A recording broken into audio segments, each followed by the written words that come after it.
السلام عليكم ورحمة الله وبركاته لما أصحابتك وحرن كنال كبرار بالفسود وهذا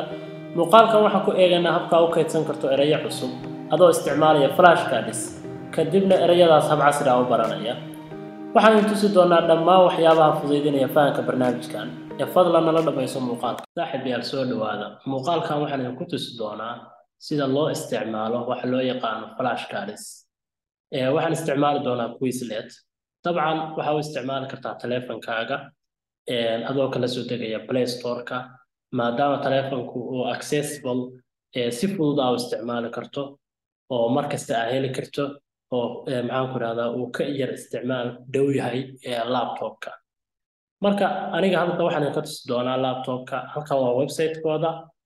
waxaan joogaa home sa ujeedaan qaybtan achievements-ka levelka aad marayso marka aad isticmaasho ayaad ka arki kartaa qaybtan recents-ka waxay u dameeyay oo aad maaragtay kaydisay dabcan halkan tusaale ahaan wuxuu ka soo saari doonaa title-ka erayada aad u samaysay iyo number of words-ka ku jira tusaale ahaan qaybtan hadda waxa weeye media and technology vocabulary la xiriira oo 6 eray ka kooban ayaa qaybtan ku jira marka waxaan idin tusi doonaa sida erayo cusub ugu kaydsan karto waxaad tegaysaa dabcan qaybtan ay ku qoran tahay create markaa rabto inaad samaysato folder cusub click baad siinaysaa kadibna waxaad taabanaysaa study set haddaad folder samaynayso dabcan folderka waa halkan aad ka samayn kartaa laakiin naga waxaan rabnaa horta study set oo kuwan oo kale ah inaad samayno waxaa dhahaynaa click baan siinaynaa qaybtaan markaan tagno markaa tusaalaan marka rabaa anuu inaan si toosa inay tuso anoo erayadii ku kaydinaya iyo qaabka loo isticmaalo anuu waxaan rabaa inaan ka tuso tusaale waa erayadan baan rabaa inaan kaydiyo eray walba iyo definitionkiisa kadibna qaabka loogu isticmaalo flash cards baan rabaa inaan tuso marka tusaale ahaan qaybtan markaan create gareynayo erayadan waxay la xiriiraan business and employment saa ugu jeedaan waxaan ku qorayaa business and employment vocabulary baan dabcan ku qorayaa marka qayb halkan description baan raacin karaysaa waxaad dhahaysaa vocabulary related to business and employment ayaa qaybtan ku kaydsan ama you can find vocabularies related to business and employment adi just the description baan u samaynaynaa qaybtana waa title-ka guud okay marka ereyga koowaad halkan baan dhigaynaa kadibna definitionkiisa halkan baan dhigaynaa waxaan kaloo isticmaalayaa oo iyadana hawsha kusii fudaysan kartaa waxaa loo yaqaan Macmillan Dictionary oo ah dictionary caalami ah oo maaragtay luqadda Ingiriiska ah dictionary-ga ayaa definition-ka ereyga ka soo qaadanaya dabcan marka tusaalahan ereyga koowaad aan rabo inaan idin tuso wuxuu noqonayaa accountable baan rabaa inaan idin tuso okay ereygii baan copy iri waxaan geenayaa qaybta term number 1 baan dhigayaa ereygaas waxaan rabaa ereyga definitionkiisa inaan halkan dhigo isagaa wuxuu siinayaa qaybtan soo ma jeedaan laakiin waxaan soo qaadanayaa oo rabaa inaan definitionka u macquulsan ka soo qaato dictionary-ga Macmillan okay dictionary-ga Macmillan marka definitionku siiyay waa kan in a position where people have the right to criticize you or ask you why something happened dabcan waa isla xisaabtan waa garanaysaan oo markay dadku ku su'aali karaan ama ay kula xisaabtami karaan okay qaybta marka halkan waxaan leenahay past baan leenahay sheekada kaloo cajiibka waxay tahay image-ka waxa halka ereyga ku jira ayaa halkan ka soo qaadan karaysaa waxaa haysataa laba option marka inaad adiga erey soo gashato dabcan oo halkan upload your own image aad samayso iyo ereyada halkan sa uga jeeda inaad mid ka doorato ereyga la xiriira tusaale isla xisaabtan maxaa weeyaan isla xisaabtan waxa weeyaan halkan sa uga jeedaan xisaabtii halkan taala lacagtii waxaas qofkan uu xisaabinayaa qofkan waa lala xisaabtamayaa gacanta lagu wada fiiqayaa kana saas oo kale ninkaana waxa uu xisaabsanayaa marka the best word ani kana aanu arkaa adiga ka aragtada ku taala okay marka qaybta ereyga asaaf baan ku aan ku raacay qaybta xigta aan u gudubno طبعا marka waxa weeyaan ereyga koowaad waa kaas waa ereygii definitionkiisii dabcan iyo sawir la xiriira ereyga xiga aan soo qaadano ereyga xiga aan soo qaadanayno waxa weeyaan asset ereygaas ayaan rabaa inaan ereyga labaad ka dhigo dabcan waxaan tegayaa accountiga meesha quiz baan tegayaa term 2 baan ka dhigayaa dabcan definitionkiisa anything of value that is owned wax kasta oo la leeyahay definitionkaas ayaan siinayaa anaan dictionary-ga ka doonin direct definition halkan baan ka helay okay sidoo kale waxaan leeyahay qaybta image baan ka soo qaadayaa sidaan inii sheegay image waxa haysataa laba option inaa ereyga soo geliso iyo inaa waxaan leeyahay image-ka inaa soo geliso iyo inaa imageskan mid ka doorato kan waa lacag kan waxa weeye saa ujeedaan halka property iyo gaari iyo waxaas baa ku sawiran saa ujeedaan marka kan baan hadda qaadanayaa okay ereygaasna waa ka soo gudubnay waxa weeyaan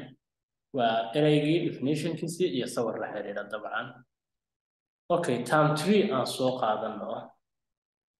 ereyga saddexaad aan soo qaadanayna waxa weeye company baan soo qaadanaynaa qaybta quiz baan la tegaynaa ereyga term 3 baan ka dhigaynaa company okay definitionka marka isaga uu ku siinayaa dabcan sanasa ujeedaan business or association usually formed to manufacture or supply products ama business ama company intii uu ku siiyo marka kan ayaan dabcan dooranaynaa waa business or association waa shirkad dabcan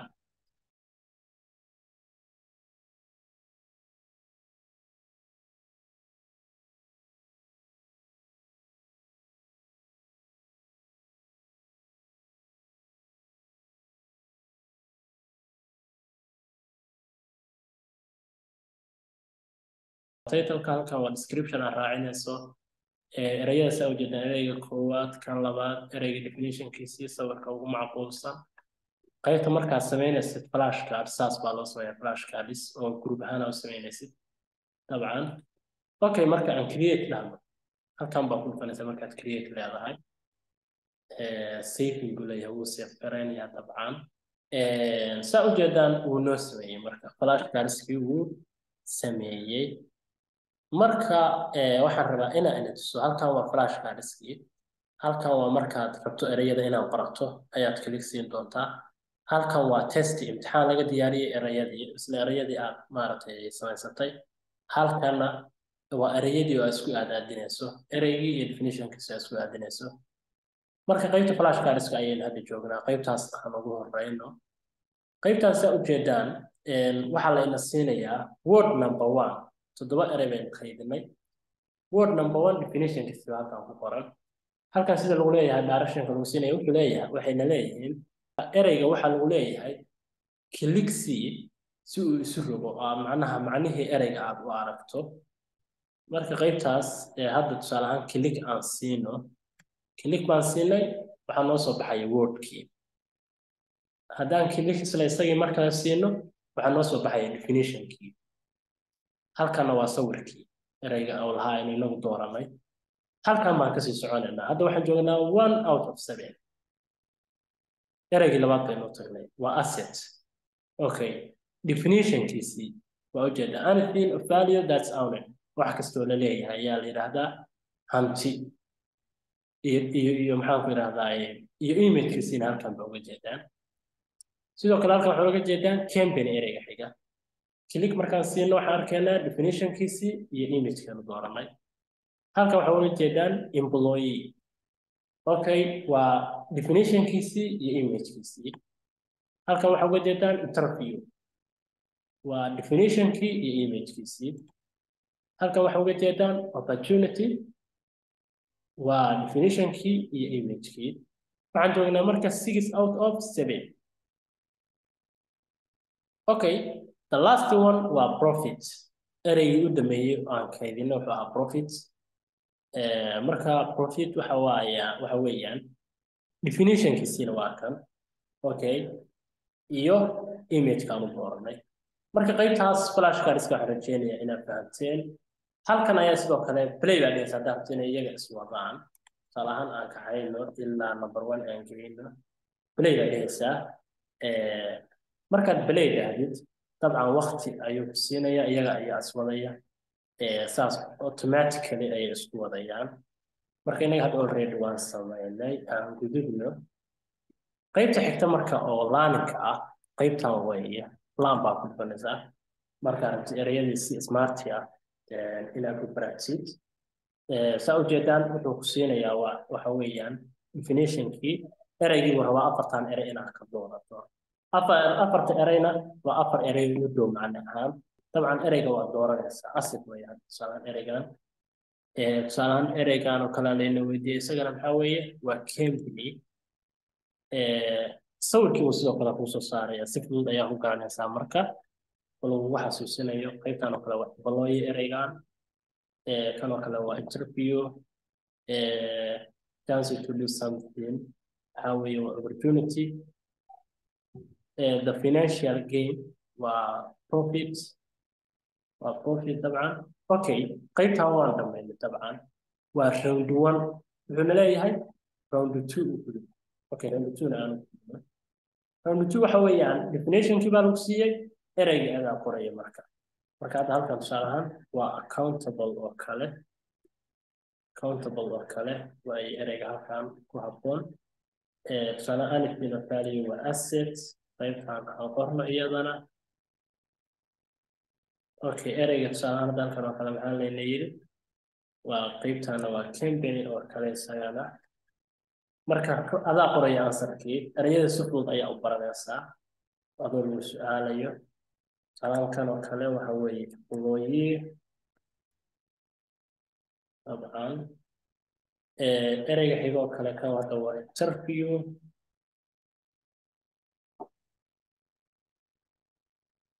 kan oo kale maxaa waaye waa opportunity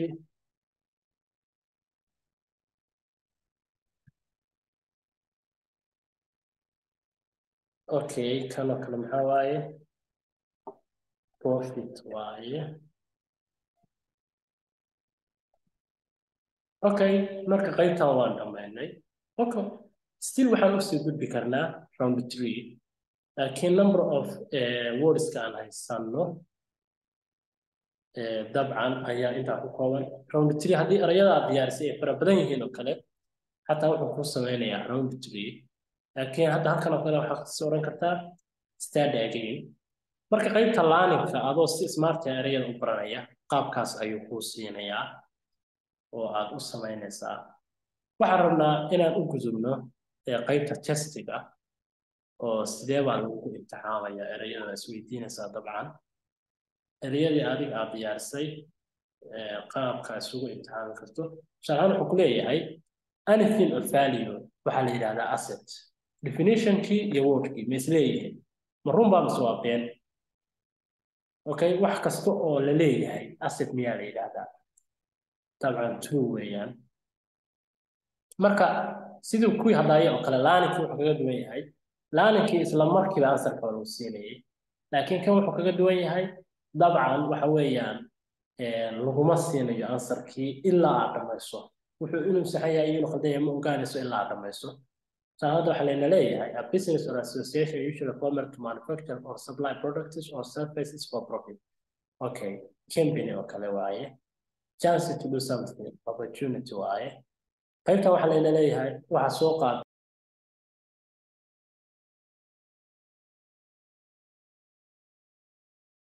submit the test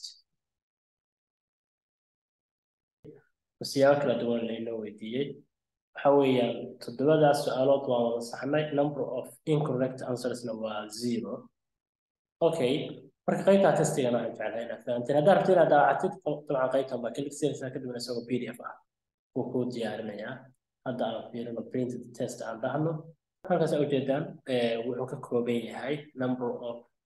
pageski oo dhan iyo answerskii oo maaragtay su-aalihii ka shaqaysiin qaabkaas buu kugu daabacayaa hadda waxaad dhiganaysaa tusaale ahaan folder baad dhiganaysaa safe aan dhahno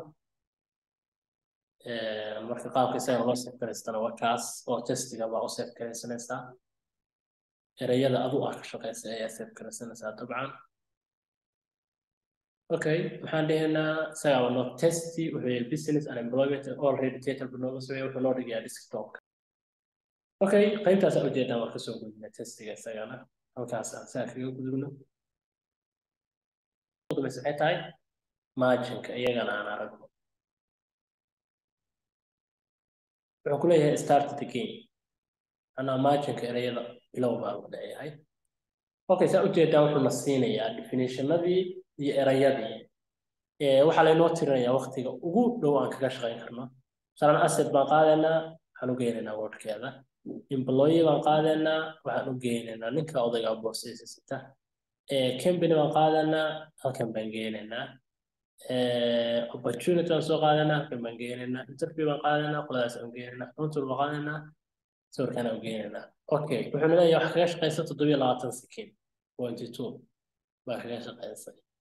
okay marka wuxuu ku tirinayaa wuxuu leeyahay the first place okay salahan hadda rabtid batchka inaad mar labaad furtid oo waqti ka dhow kaga shaqaysid oo kale halkan baa klik siinaysaa kadibna hadhow as much as you can baa uga shaqaynaysaa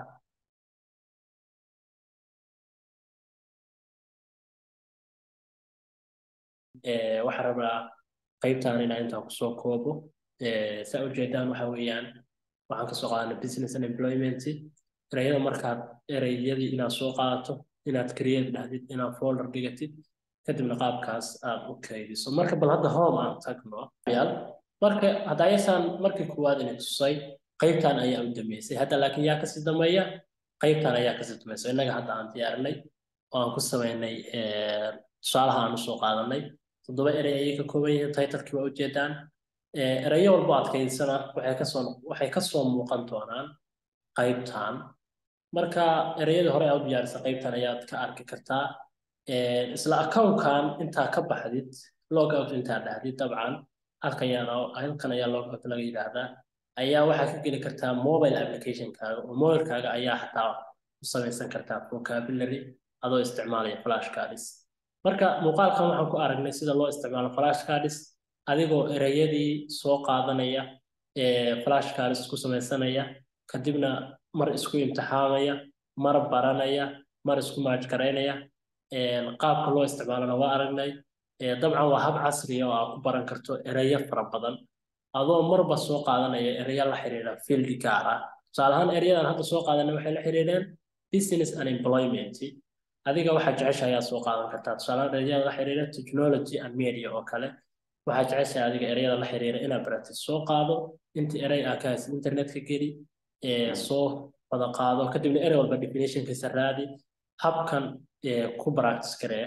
marka intaas ayaan rabay inaynu tuso aada u mahadsantihiin assalaamu calaykum waraxmatullaahi wabarakaatuhu